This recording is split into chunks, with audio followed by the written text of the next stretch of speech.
नमस्कार दोस्तों, stock market studies में फिर से एक बार आपको स्वागत है। तो आज मैं कुछ खास बात करने वाला हूँ क्योंकि हमारा जो जितने सारे अकाउंट्स हैं, मतलब डीमैट अकाउंट और ट्रेडिंग अकाउंट, इसके बारे में बात करने वाला हूँ क्योंकि सेबी ने नया रूल्स यहाँ पे पब्लिश किया है।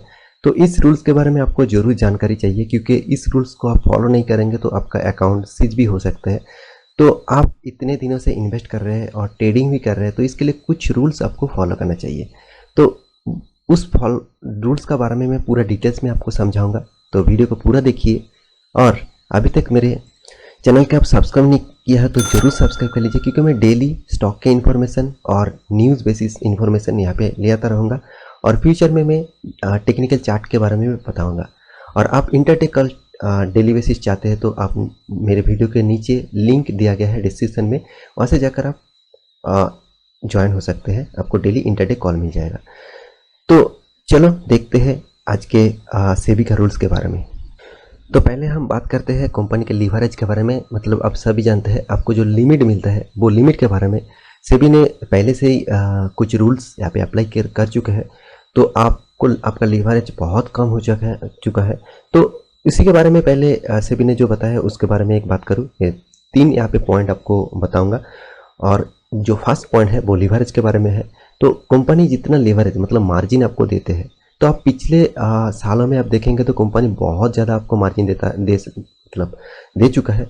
तो इसमें सेबी ने देखा है कि बहुत सारे ट्रेडर कस्टमर वो डेली बेसिस ज़्यादा से ज़्यादा लीवरेज लेकर लॉस कर रहे हैं। तो इसमें बहुत सारे अकाउंट खतरे में जा रहा है, मतलब लॉस मेकिंग कर रहा है, उसके बाद अकाउंट बंद हो जा रहा है। तो इसके लिए सेबी ने जो नया रूल्स पब्लिश किया है वो पिछले ही पब्लिश हो गया था। उसका रूल्स था कि जो लीवरेज है मतलब उसका कम कर दीजिए, मतलब मार्जिन थोड़ा सा कम कर दीजिए।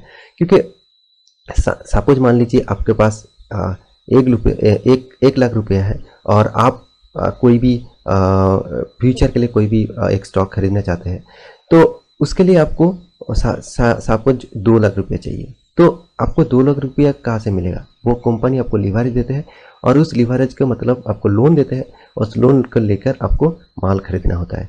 तो इससे क्या होता है, आपको जो लॉस हो, सपोज आपको प्रॉफिट होता तो ठीक है, अगर आपको लॉस हो जाता तो जो बहुत अच्छा हो जाता, इसके आपके खुद के अकाउंट के ऊपर बहुत सारे लॉस हो जाता था। इसलिए सेबी ने जो मार्जिन का न्यू रूल्स यहाँ पे पब्लिश किया है, यहाँ पे थोड़ा सा मैं आपको बताने के लिए इस डैशबोर्ड को ओपन किया हूँ। देखिए यहाँ पे कोई भी मान लीजिए सेंसेक्स का एक लॉट खरीदना है, मतलब निफ्टी का एक लॉट खरीदना है और बेचना है, आपको मार्जिन लगेगा 1 लाख के बराबर।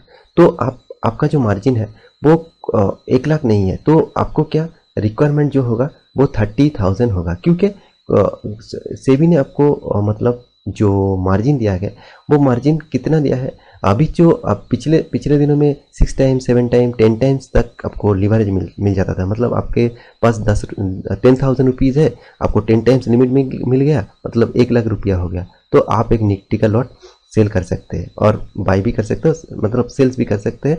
और अभी तो 1 लाख रुपया आपके पास है और सेबी ने जो न्यू रूल्स पब्लिश किया है वो 35%, मतलब देखा जाए आपका 1 लाख रुपया से, और सेबी ने आपको मार्जिन देंगे, मतलब आपको जो कंपनी है आपका जो ब्रोकर है वो ब्रोकर फर्म आपको 35% तक आपको मार्जिन दे सकते हैं, मतलब 35,000 तक आपको मार्जिन दे सकते हैं।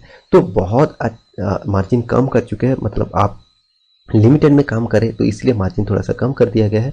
तो इसमें आपका लॉस होने का चांसेस कम रहेगा क्योंकि आपका जो लॉस होगा वो खुद का फंड के ऊपर रहेगा। क्योंकि आप कम इन्वेस्टमेंट में ज़्यादा, सपोज मान लीजिए आपका पास 10,000 रुपया है और आप मार्जिन 10 टाइम्स ले चुके हैं, मतलब 1 लाख रुपया का माल खरीद के रखा है।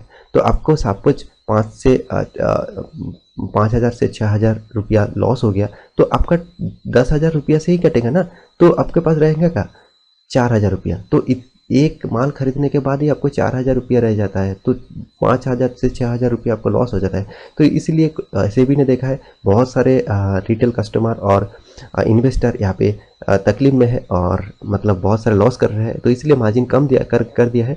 और सेबी ने जो नया रूल्स पब्लिश करने के लिए अनाउंसमेंट करेगा बाद में, वो अभी बताया गया है कि टोटली जो मार्जिन है वो बंद कर दिया जाएगा, मतलब आपका खुद का पैसे में आपको काम करना पड़ेगा।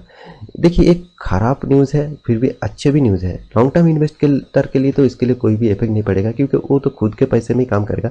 इंटरडे करने वाले को बहुत सारे तकलीफ होंगे, ठीक है। तो सेबी का था ये पहला रूल्स। और जो दूसरा रूल्स है वो है डीमैट अकाउंट के लिए। तो डीमैट अकाउंट ओपन करने के लिए आपको बहुत सारे चीज़ का रिक्वायरमेंट होता है। आपका डॉक्यूमेंट्स और आपका Aadhaar card, phone number, email address और आपका बैंक डिटेल्स, बहुत सारी चीज़ यहाँ पे जरूरी होता है। तो सेबी ने जो मैंडेटरी कर दिया है, आप पिछले सालों में देखेंगे, मतलब पिछले जो साल बीत गए हैं वो उस साल में देखेंगे बहुत सारे अकाउंट ओपन किया गया है, उसमें नॉमिनीज नहीं है, ठीक है। मतलब आपको नॉमिनीज का फॉर्म आप नहीं भर चुके हैं, तो सेबी ने जो नया रूल्स आपको बताया गया है वो आपको नॉमिनीज जरूर भरना होगा। नॉमिनीज नहीं भरेंगे तो आपको अकाउंट सीज भी कर सकते हैं। तो आप जब नॉमिनीज फॉर्म फिलअप करेंगे उसके बाद अकाउंट फिर से रीओपन हो जाएगा। तो नॉमिनी आप 1, 2, 3 जितने सारे नॉमिनीज रख सकते हैं, 3 तक आप नॉमिनी रख सकते हैं, मतलब 3 आदमी को आप नॉमिनी रख सकते हैं आपके अकाउंट में।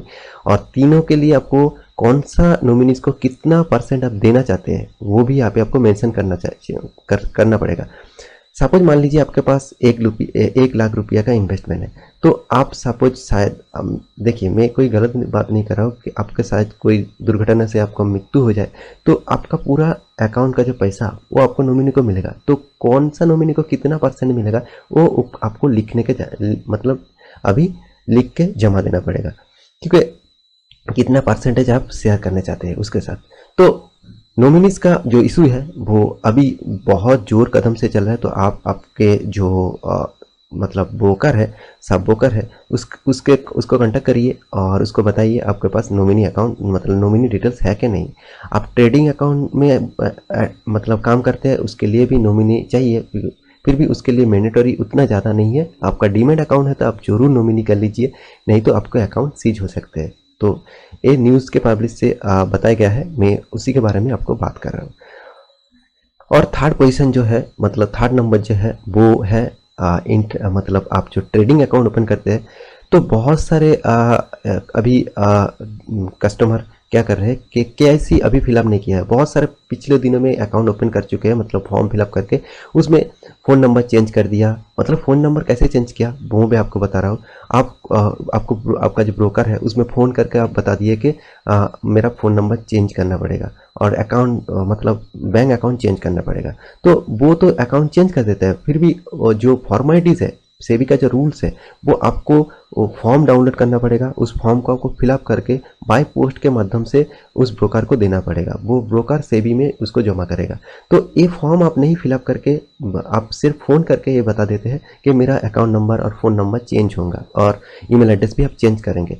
तो इसमें क्या होगा, सेबी ने जो नया रूल्स दिया है वो आपके अकाउंट में ट्रेडिंग अकाउंट भी बंद हो सकते हैं, क्योंकि आपका जो न्यू अकाउंट है और न्यू जो फ़ोन नंबर है वो सेबी के पास अभी तक नहीं पहुंचा है, तो वो अकाउंट सीज करने में तुले हुए हैं। तो ये था तीनों डिटेल्स। आप इस तीनों डिटेल्स को आशा करता हूँ पूरा डिटेल्स में आपको जानकारी मिल चुका होगा। तो आपके पास डीमैट ट्रेडिंग अकाउंट है तो आप जरूर इसमें जो चीज़ मैं बताया हूँ उसको जरूर फॉलो करिए। आप जल्द से जल्द आपके ब्रोकर के पास कांटेक्ट करिए और आप जिस अकाउंट से, मतलब जिस कंपनी से काम करते हैं उस कंपनी को कांटेक्ट करिए। उसके बाद बाकी डिटेल्स फिलअप करिए। आप एक बार पूछ लीजिए आपका नॉमिनीज अकाउंट है कि नहीं और आपका KYC फॉर्म ठीक ठाक से फिलअप हो के नहीं।